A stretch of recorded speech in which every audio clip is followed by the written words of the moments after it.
What's new, my spicy Twizzlers? I really truly hope that everyone is at peace with themselves, bringing peace to others that are around you, keeping calm, bringing your frequency high, staying positive, and positive vibes, baby. And money, of course. You know, we got to get to it. All right?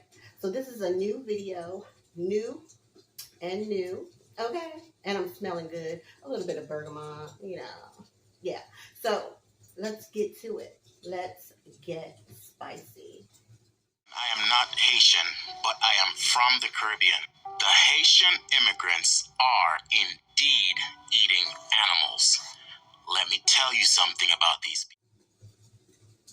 Say what?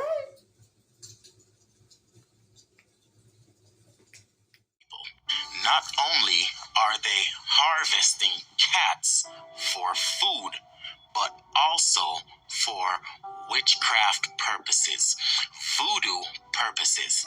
Understand this. If you don't want to take my word for it, go out there, meet a Haitian, talk to them about it. This is not something they aren't proud of. It's their culture. They eat these animals and they use the blood and bones of these animals for voodoo and witchcraft purposes. This is not a joke. The fact that they are here illegally, Kamala did say she gave them a temporary protection, over 100,000 of them. But here's the thing. For good luck purposes, they will harvest cats. They will use the blood and the bone of these cats. They consume these things because they believe it brings good luck and good juju. This is not a joke. It's a fact. Now, my spicy Twizzlers, okay? I don't know if you have watched the debate, but it seems like somebody mentioned that, right? So there goes your proof. I mean, you know, I left the TikTok name up on the screen. Shout out to you. Go check it out for yourself. Do your own research. This is for educational, informational, and entertainment purposes only. I'm loyal. Okay? Here we go. Let's get spicy. Wants us to forget. 2 OK African slave skeletons buried under the Twin Towers.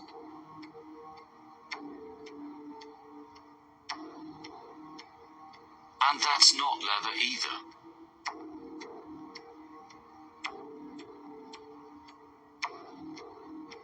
200-year-old antique chair stuffed with slave hair.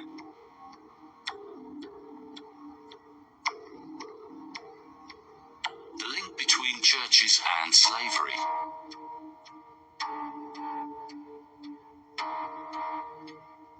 A 14-year-old boy was electric shocked to death for the deaths of 2 white girls and was proven innocent after. Oh my goodness. Like, wowzers. Do you guys remember that movie? That movie. I don't remember the name, but I'm pretty sure I've seen that movie with the little boy, with the thing. Oh. Huh? Okay. If you remember, like, leave me a comment down below and let me know what the name of that movie was. Let's keep it going. Let's move forward. 33 confirmed positive tests. We have 33 Pennsylvanians who have tested positive for COVID-19. Today we have 33 cases. There were 33 new cases. The state of Minnesota today reported 33 new COVID-19 related deaths. There are 33 confirmed cases in Arkansas. That's the largest single-day increase so far, raising the total to 33. 33. There were 33 confirmed cases in North Carolina. 33. There was 33 everywhere. Yes. I think that was Red Team Go. I think 33 is like Red Team Go. Everybody goes, okay, let's do it. It's time. Yeah, Dude, there's like literally 1,033s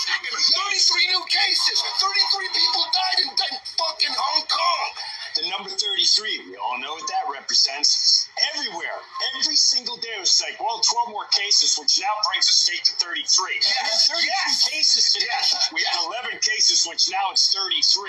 33 more people are going, oh my God, how dumb do you have to see to not understand this is going on? Yeah. That was green light go. We're off to the races. Yeah. You've been subject to propaganda and lies by people who are very well trained in how they do that.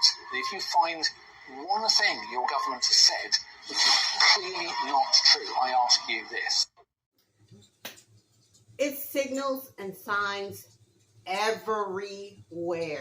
If you aren't awakened or preparing yourself now, then I don't know what to tell you. I mean, it's in movies. It's in everyday life, schooling, churches, religions, politicians, politics. Like, this is my opinion. No one can take it from me. I'm loyal, baby. And it's only one me. So it's only one you as well.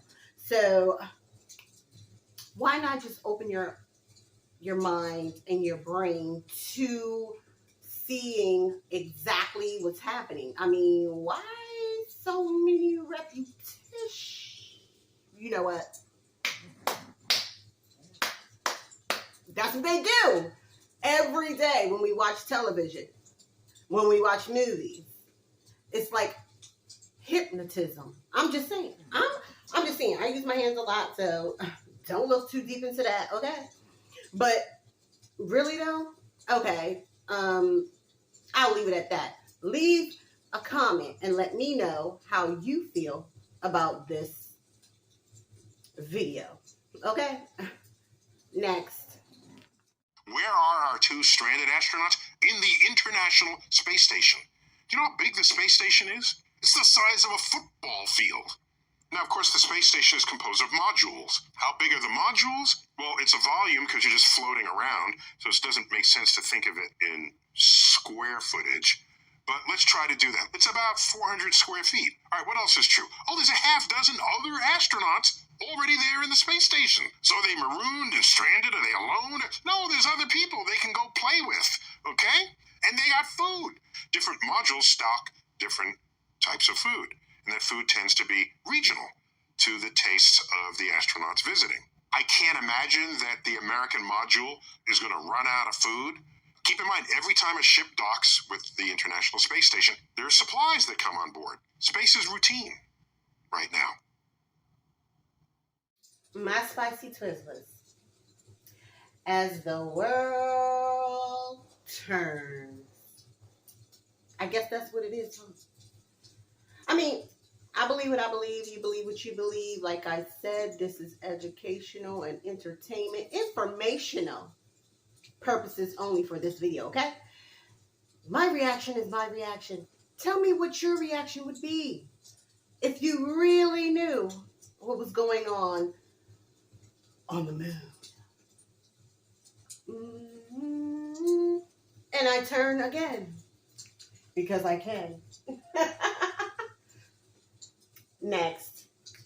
So one night in a small town in Minnesota, 3 boys are out riding their bikes. They're riding home from the video store, and they're almost home when suddenly, bam, a masked man steps out into the road in front of them, and he's got a pew-pew pointed right at them, and he orders them to throw their bikes down and lay down in this ditch. And the boys, they're scared, so they do.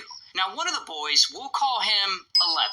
Because he's 11. And so the masked man, he grabs 11, and then he sends the other 2 boys running into the woods. And he tells them, if you look back, I'll shoot you. Then this masked man, he handcuffs 11, and he puts him in the front seat of his car. And he drives him about 23 miles away, near a gravel pit. And then he does horrible things to him. Things that I won't go into detail about. And then he gets his pew-pew, and he shoots 11, unaliving him. Then he goes and he randomly finds a skid steer loader, a bobcat, at a nearby construction site, and he digs a hole and he buries 11 there. Meanwhile, the other 2 boys, they've run all the way back to the house, and they get someone to call 911.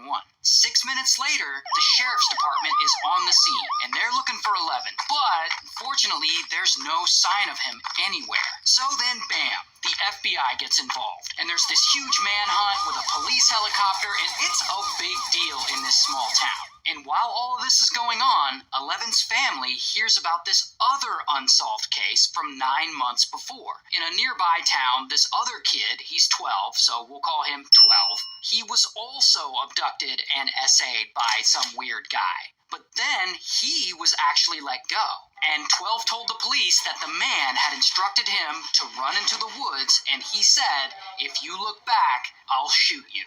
Sounds familiar. So they bring in a sketch artist, and 12 tells her everything he can remember about that night, and they come up with this police sketch of the perpetrator. And they're thinking, maybe this perpetrator and the masked man are the same guy. So they sort of have a lead on this, but they're still not really any closer to solving this murder. And unfortunately, over time, the case just goes cold.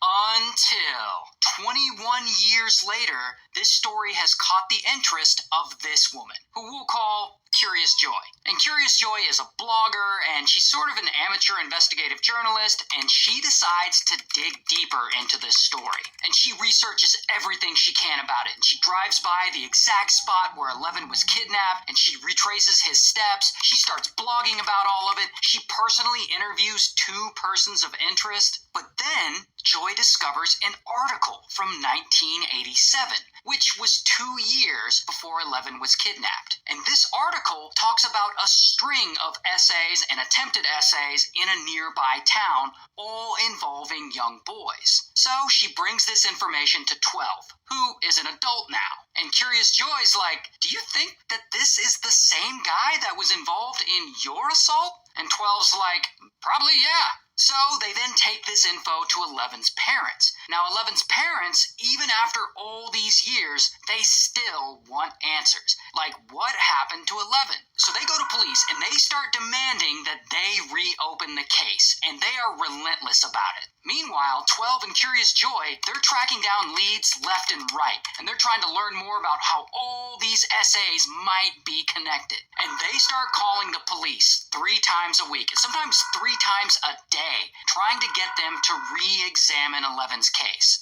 But allegedly, police are telling them that they're wrong, that none of these essays are connected at all. But Joy and 12, they know they're right. And eventually, Curious Joy and 12, they get featured on an episode of this unsolved crime show on CNN called The Hunt. And when it finally airs and the FBI sees the episode and all the attention it's getting, they're like, okay, we gotta do something about this. So they request a cold case review of Eleven's case. And they notice there are a handful of suspects from back in the day that were never fully cleared. Particularly, there's this one suspect, Danny.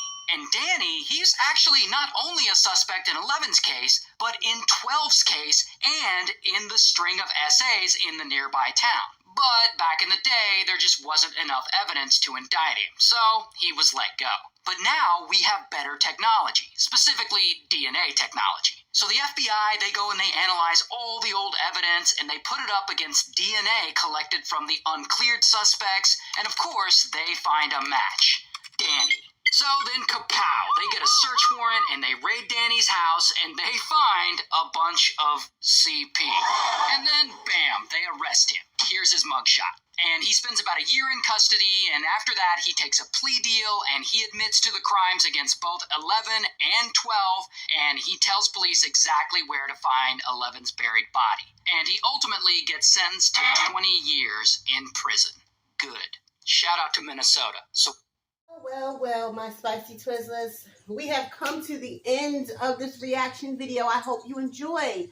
Please share, like, comment, and subscribe. Lawyer would definitely AppreciLuv you for it, okay? It's free. Do me a favor and do that. Let's support one another. Bring peace, positivity, and joy to yourself and to all those that are around you. I would like it if you come back for the next video. And until then, let's stay spicy. Oh, I almost forgot. My reaction to this is there are some creepazoids in these streets, on this land, and on this plane, okay? Keep your eyes open. Always keep your eyes open. Stay vigilant. Until next time.